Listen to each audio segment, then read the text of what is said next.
You ever judge a book by its cover? I actually only ever judge books by their covers. Same. Always have. Always will. Like, I don't even, at this point, care about the content.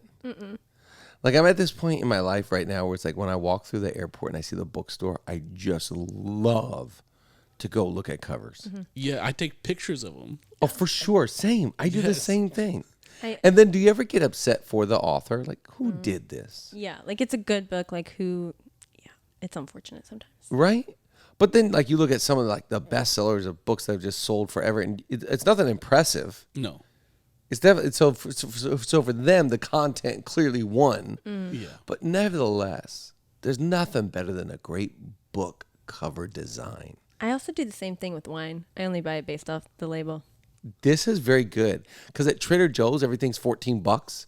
So I'm just like, somebody give me a great design. So, if Snoop Dogg's on the bottle of wine, I'm not buying it. You're not. No, I'm not buying it.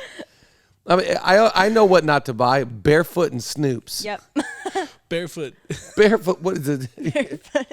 I'm not getting it.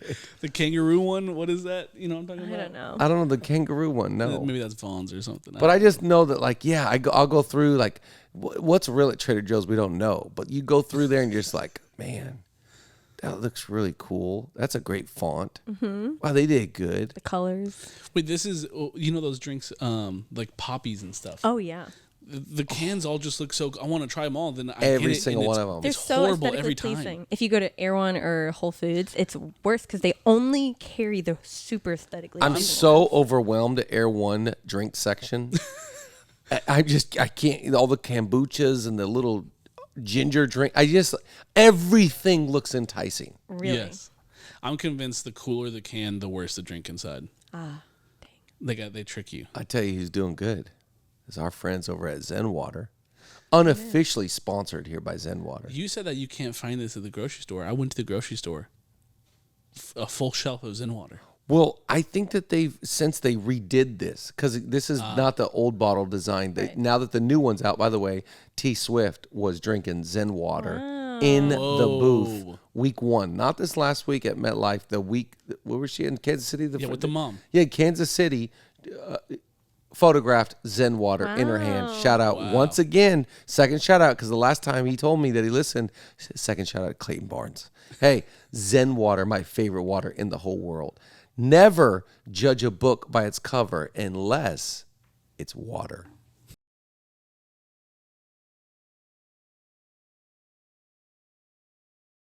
Hey, welcome back to another episode of Leadership Lean In, and we're so glad that you can join us. This episode is brought to you by Overflow. Head on over to overflow.co to find a new experience in giving and receiving funds. I love what they phrase this term, frictionless giving, and that's what Overflow does. And they create an opportunity for you to receive funds for fundraisers, for donations. They've reimagined philanthropy. In the past, you may be able to give one way or two ways. This opens up a whole world of giving, from crypto to NFTs to stocks to cash, all sorts of different ways to do it. And here's a few things that I really appreciate. It's quick and easy to use. They have a really secure platform.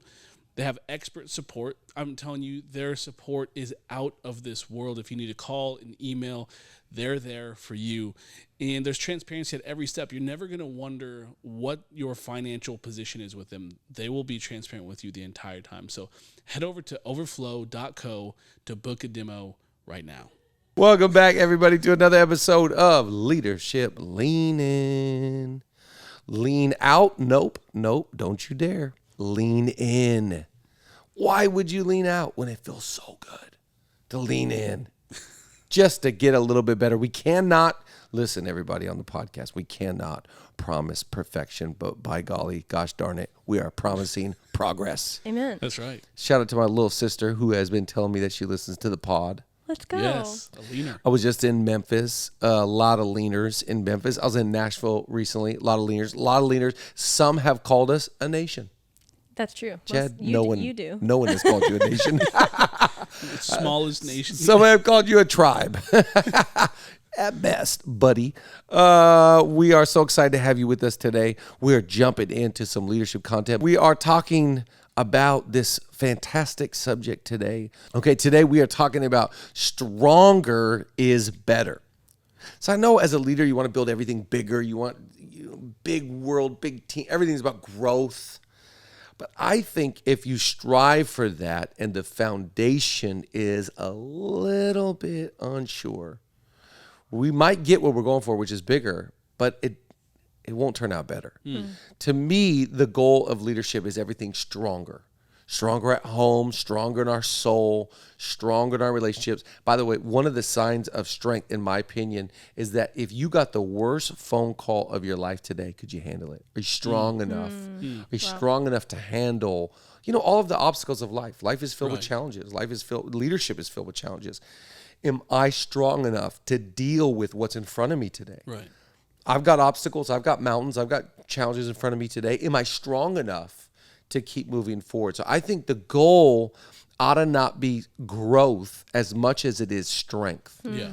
Anything that is healthy or anything that's strong is growing. Stronger is better. That's right. And by the way, there's a challenge that comes with being successful, and with success comes great opportunity. So you got to be careful, because if you're not strong, you will become a success, and you won't be strong enough to say no to things. That's right.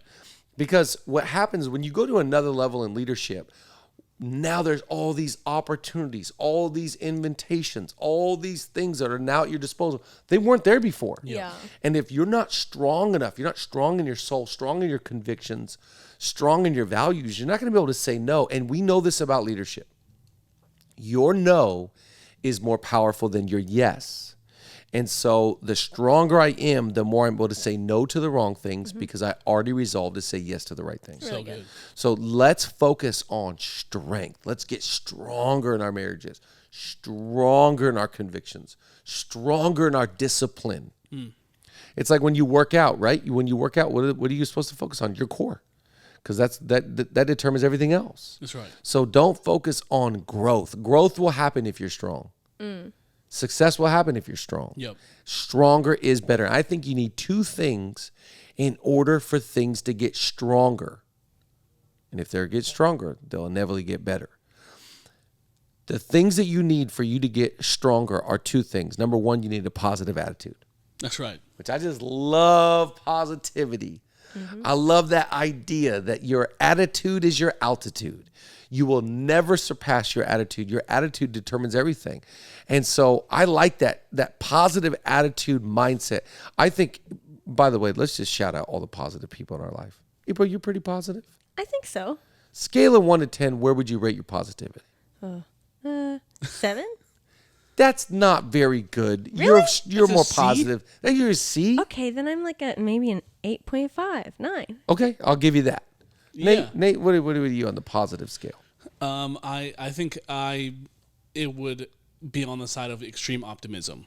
Extreme Yes. Wow. I have a hard time seeing bad things. Yeah. You really, I'll wake up like today's going to be the best day. you're going to have an awesome day. Yeah. That's great. I think there's something about a positive leader. Yeah. They're so attractive. I'm just so out on the doom and gloom and the negative Nancy and the glass is half full and I don't know if we can. And, I think, there's only two things that are really required you in leadership. And I'm going to talk about the second one in a minute. I'm going to focus on this first one. But I think you need to have a positive attitude and you need to be a good teammate. Yeah. Those are kind of the only two things that you have to do. Is you have you have to lead with a positive attitude and you have to be a good teammate. But the positive attitude, I think, is probably more important, because if you have a positive attitude, everything else just kind of falls in line. Yeah. And I know there's stickers and T-shirts and hats that go along with it, but let me just re-emphasize to everybody today: attitude is everything. Yeah. Attitude is everything. Your attitude is everything. And it's just the worst. It's the saddest when you see someone that's just stuck with a bad attitude. Yeah. And they get really down and they get a lot of time it has to do with they feel like a failure. They feel like things aren't going good. They feel like people are against them. They feel like they're stuck. They feel bitter against somebody. And then you see that bad attitude creep in. I think you got to do everything within your power to arrest your attitude. That's right. So if you're hangry, eat something. If you're offended, forgive somebody. Yeah. If you're tired, go to sleep. The reason why I'm a stickler on sleep is because I know how bad I am when I don't sleep. Right. I'm not even close to a Christian if I don't The sleep. worst version of myself. Yeah, exactly. I gotta sleep. I have this in order to serve my family, my kids, my life, my world. I can't serve anybody if I don't sleep. Yeah. We're going to take a quick break to talk about our sponsor, HelloFresh. I'm not gonna lie, April. I'm obsessed with HelloFresh. I know you are because you stole all of the package from the last time we got it. Yeah, HelloFresh, they send us whole meals with recipes, everything you need. I bring them home to my family. And I didn't get any of the shrimp, but it's fine. I took it all.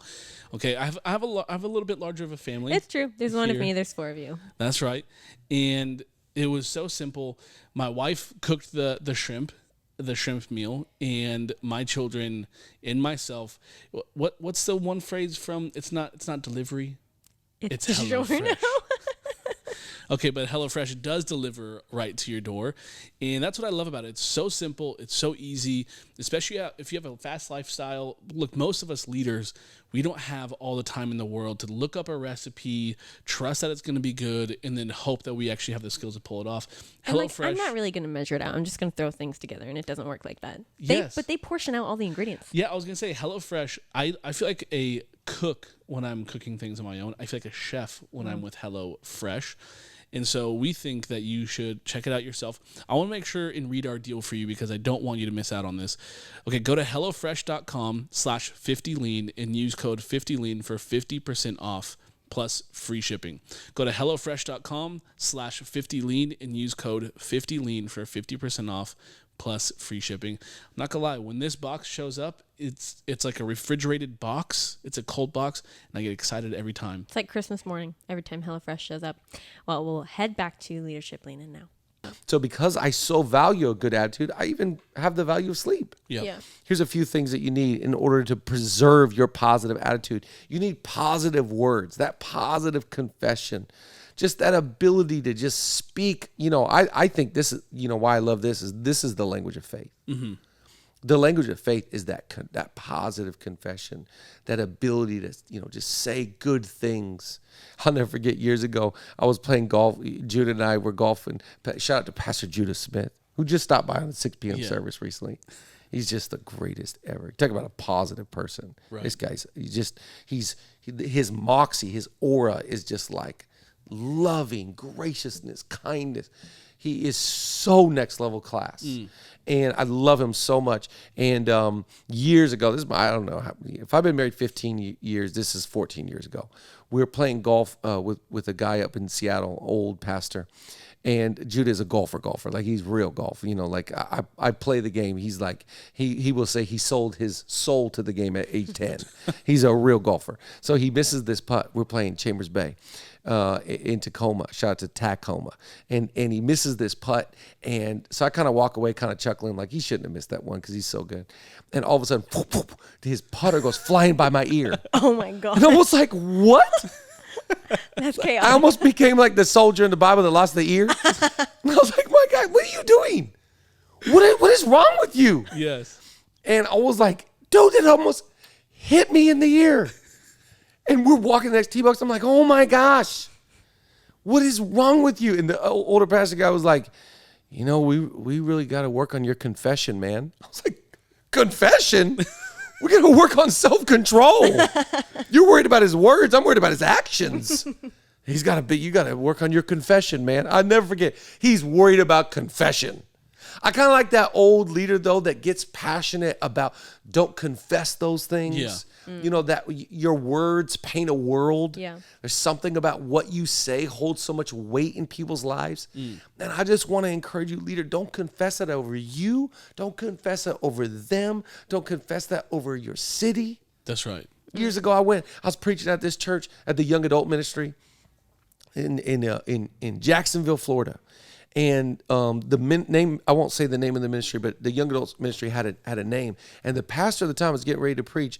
And it's like 2,000-3,000 young adults. Jeez. And he gave them a perverted nickname because he said a lot of them were sleeping around.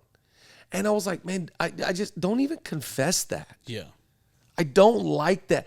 Positivity is about what is faith? Speaking things that don't exist as though they do. Yeah. Okay. Can I ask a question towards that? Because I'm a faith person. I'm positive, but I think positivity gets this bad rap. Like if you're positive, that means you can't see the reality. That's not what you're saying, right? Well, no, it is what I'm saying. I'm kidding. I was like, well, that's why I asked the question. Yeah. Well, Maddie, edit that out. Have you heard that term toxic positivity? Yeah. Yeah. Yeah, is that what you're referring to? Yeah, I think so. Yeah. And I think that now listen, I'm not saying any of that. What I am saying though is like when you are critical, what is the proverb? Even a fool looks wise when he is silent. Or let's use an old saying. If you ain't got nothing nice to say, don't say nothing at all. Hold your tongue. Yeah. Use discernment. Use discretion. I got to address the things that are wrong and toxic and cancerous and things that are going to hurt our organization or hurt my personal life or hurt, my children. You fill in the blank. Come on, we're going to be a bulldog about the wrong stuff. But as far as being a positive leader, you got to have that confession down. Yeah, and I think I've seen you do this, 100 times. The worst thing in the world, you address it positively. Hey, we're going to see our way through this. We're going to fix this. Absolutely. This is the worst thing that's ever happened, but this isn't the end of the world. Let's, And I think, if you think about this, what you think about, 70,000 thoughts in the subconscious per day, 70,000, right? Of those 70, 40,000 are negative. Okay, so I got 40,000 negative thoughts a day, and so do you. Okay, but what you say has 10x the power of what you think. Think about this. Crazy. What you say has 10x, 10 times the power of what you think, okay? If it is negative, it even surpasses that and has 4 to 7 times more impact than what I say. Right. I don't know if everybody tracked right there, but let me just break down the math. What you say has 10 times more power than what you think. And if it's negative, it has 4 to 7 times even greater than that. Wow. So you have to be careful about negative words. Yep. Negative words are seeds. People remember these comments. They remember these interactions. It's what they think about at night. It's what, someone left a comment. Someone said this, me a post. Someone just. Yeah. No. Around you, leader, come on. You're speaking life. Come on. Power of life and death. Okay, we're speaking life. We're not choosing death. Next thing you need is a positive influence. Make an impact. I was thinking about recently. I was thinking about this story where somebody got around a leader that I know pretty well, and they said every time I'm around them, I'm inspired. And I was just thinking, maybe it was this morning or the day before. Man, I hope I live an inspiring life. Yeah. Like I was generally just because of the comment he made about them, I was thinking, I want to live that life. That's good. I want to inspire people. I want to be an influence for good, an influence for impact, an influence for legacy, an influence for God, to be honest. Like that's what I want to be. And you're going to influence them one way or the other. Right.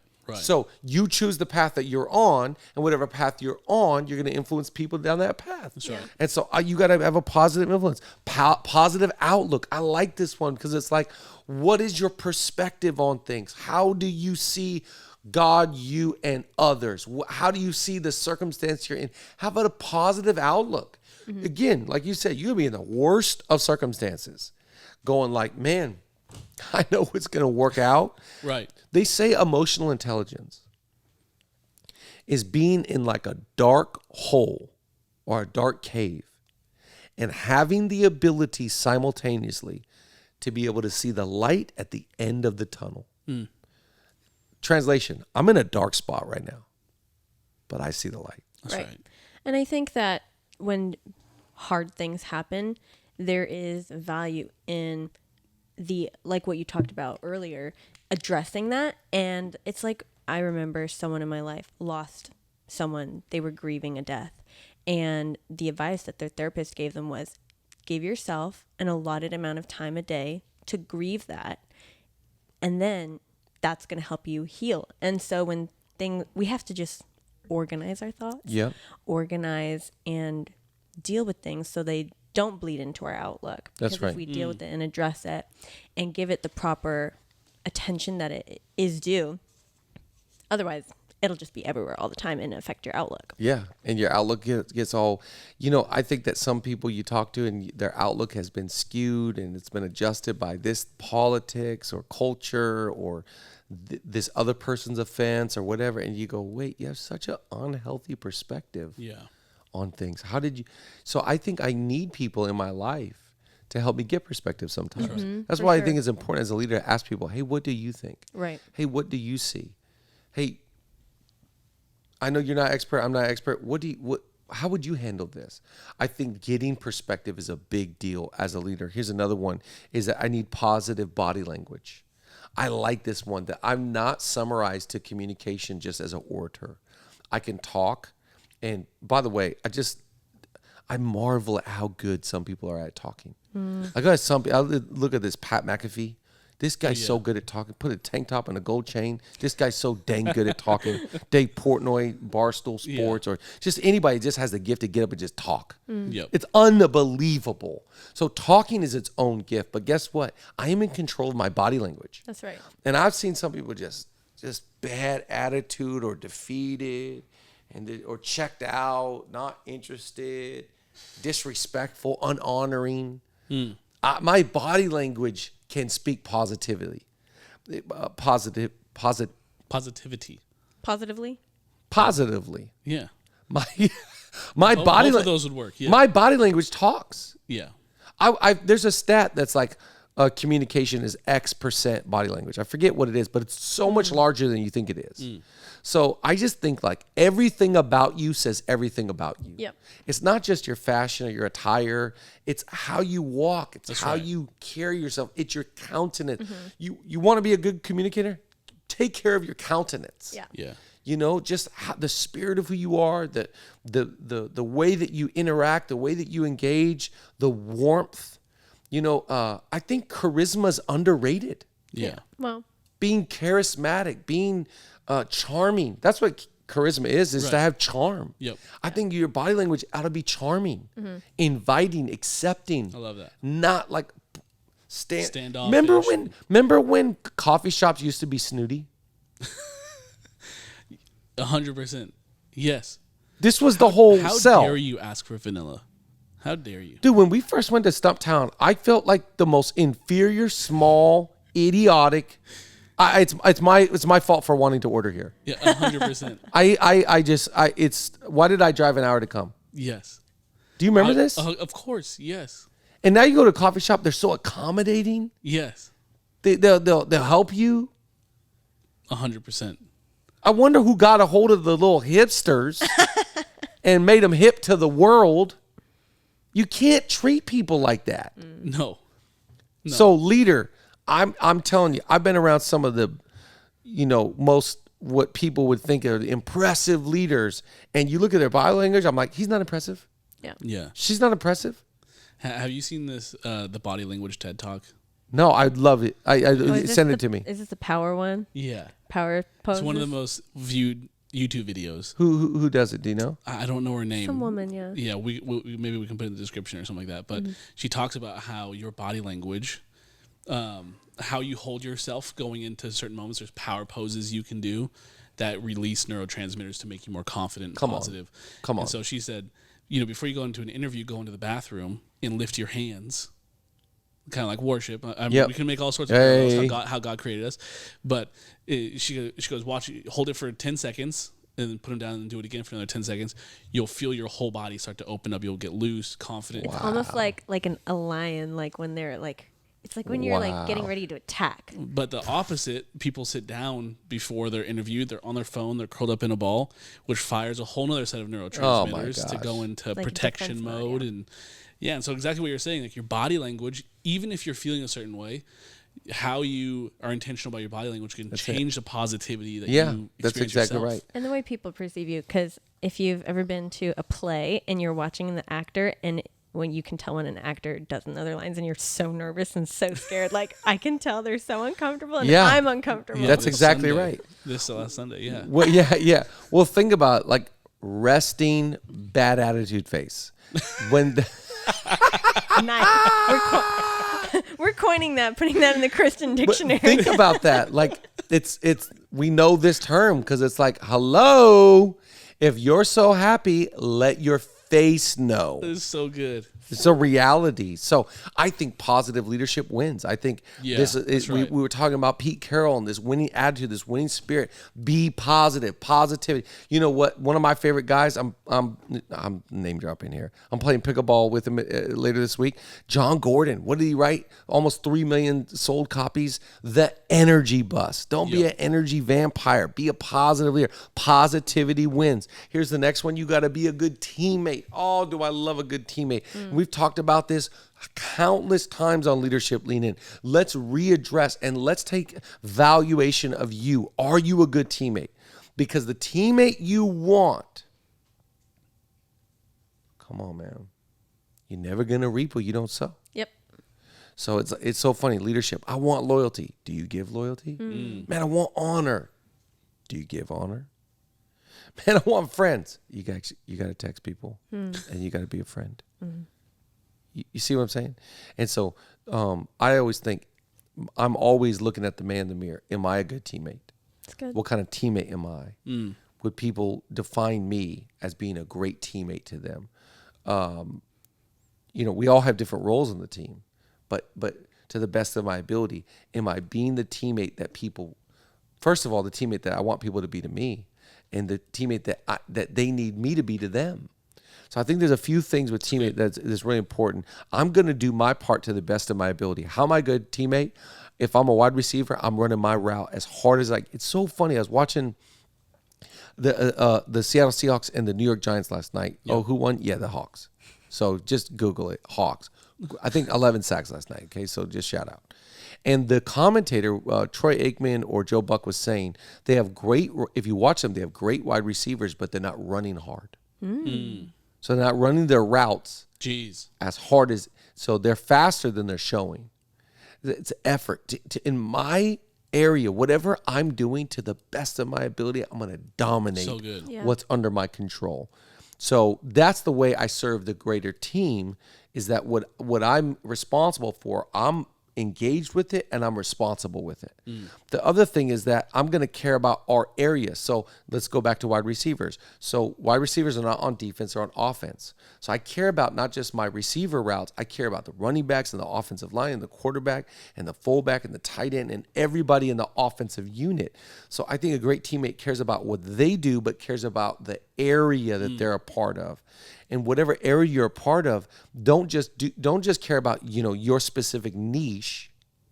Care about the cul-de-sac and the community you're a part of. For in this illustration, the offensive room, the offense. The next one is, I'm going to work out our issues with you. So let's stay with the New York Giants. Last night, the offensive line clearly failed them. They were sacked 11 times. Jeez. 11 times. Do you know what sacked means? I was actually going to ask, what does that mean? Okay. It's when the defense gets to the quarterback and tackles him before he could throw the ball. That's a sack. This is a negative play. That's very You don't bad. ever want to see it happen. No. Unless you are rooting for the defense, which we had 11 celebrations to be exact last It's a night. lot. Yeah, it's an It's absurd unprecedented, amount. yeah. If you get 2 or 3 a game, you'd be It's big, you'd be thrilled. So now, leadership has issues. Sometimes people have bad days, bad games. I don't think we're solving our problems by talking about people. I think we solve our problems by talking with people. And so as a good teammate, I'm not going to sow discord in our locker room. I'm not going to go bash the tackle or the nose guard or the center. I'm going to talk with whoever is dropping the ball, whoever I have issue with. To me, that's being a good teammate. I'm not a good teammate with you if I don't ever have. See, I think conflict is inevitable. Yeah. You throw humans together, conflict is going to happen off preference. Then throw in personality. Okay? So conflict's inevitable. You're not a bad leader if you have conflict. In my opinion, you're a poor leader if you don't have conflict resolution skills. And so resolution to me is the sign of maturity, which I think is just a good prayer for every leader. Lord, please mature me. I have so much immaturity lurking in me. It's embarrassing. And so do you, clearly. Yeah. Don't get me started with you. My God. What have I been trying to work on this guy? But we all have immaturity. Yeah. Yep. We all have immaturity, right? Right. To the best of our ability, I want to be the mature version of me. The immature leader addresses things about people when they're not around. Blah, blah, blah. Wow, right. And guess what? The team's just unraveling. The team is just getting fragmented. The team is getting segregated. Yeah. The team is in disarray. And then guess what? If I'm a good teammate, I tell you, hey, man, you have a job to do here. Hey, and you're late constantly, or you got a bad attitude, or, fill in the blank, your breath needs 4 Tic Tacs and a piece of gum right now. Here's an Orbitz.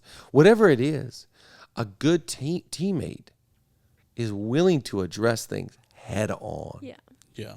This is so critical. Totally. And I think, too, a really good teammate can differentiate between the problem and the person. That's exactly right. Wow. They don't take it personally. Yeah. They're able to receive it and dish it out and go, hey, let's get past this because we're teammates. Yes. And I think that, the problem is that immaturity. Let's go back to immaturity. When someone addresses something in you, the immature part of you will think, I'm being attacked. Yep. They're attacking me. No, friend. They're helping you. Right. They're serving you. So good. They're loving you. They're being a good teammate. They're being a good friend. Yeah. How come they're asking me hard questions? How come they're being judgmental? No. They're actually, because I think you have to tell people the truth in love. That's right. If someone comes to correct you, here's my filter. If someone comes to correct me and they're only doing it to air out their grievances, I really won't give ear. Yeah. But if someone comes to correct me and they have my best interests and they care That's about me, right. about growing and developing, you got my ear all day long. Yep. So a good teammate does this. Last one. Your win is my win and your loss is my loss. So we win together, we lose together. Love it. So when you're winning, I'm winning. So the defense can't go home and be like, man, offense, they just stunk it up and that's their problem. It's like, no, together we have to be cohesive. We're a unit, all one big unit. I find that bad teammates only care if they did their part. Wow. They don't even care about the win or loss. I've been around certain people, certain athletes that's like, the team lost, but I did good. No. Now you lost. Yeah, you lost. Yeah, you lost. You think you won. In your head, you did, but you lost. And so I want to be somebody that's like, man, I don't just care about my world and my thing and my. That's so small. Small souls only care about themselves. Yep. Big leaders do everything they can to elevate and champion and lift up, pull up people. By the way, it's just easier to pull someone down than it is to bring somebody up. So a lot of times it's heavy lifting to get a teammate to the next level. But I'd rather try and do the heavy lifting than do the small stuff, pull you down. Yep. My small world, my cut, my comment, be a big leader. So the goal is stronger. Yeah. Stronger is better. And if you're strong, think about strong team, strong soul, strong life, strong conviction, strong mindset, mental fortitude. If you're strong, you're going to crush everything in your world. If you're weak, this comment, this situation, this temptation, that's why I believe in the power of no. So convince yourself. Don't say yes to everything. Discipline yourself to say no to the things that are, it's good. Yep. Wow. It's good, fine. But is it great? Wow. Stop saying yes to little good things. Say no to them so you can get stronger and stronger and grow even greater. We love you. We believe in you. We're not sponsored by A21. It's AG1. Let's go.